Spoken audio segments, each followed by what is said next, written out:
A deadly weekend in Jackson has leaders coming together on all fronts.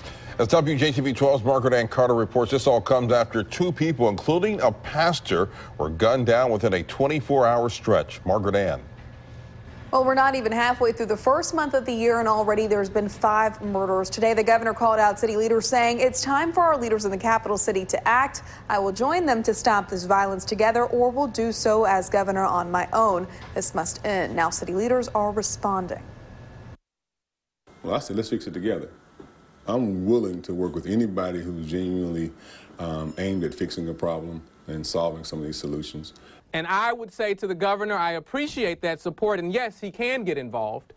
And I would say that it's also time for us to have a very real conversation about gun control. If we've heard it once, we've heard it 1,000 times. It's going to take more than the Jackson Police Department to cut crime in the city. So in order for our state to grow, we must work together and rise above the partisan politics and the race politics and all that. For years, Councilman DeKeither Stamps has talked about the lack of investment in parts of the capital city.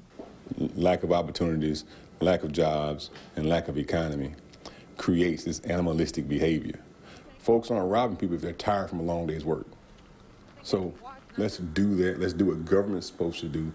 Work together and invest. Stamp says even though businesses like Walmart and Lowe's have invested millions along Highway 18, the city and state need to also invest money to connect the community to the properties so people working in Jackson can live peacefully in Jackson as well. Highway 18 has been disinvested in for years.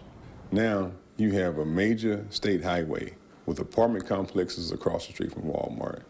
But you don't even have a crosswalk where people can cross the street and stop the traffic. As long as people aren't invested, crime will continue to circulate.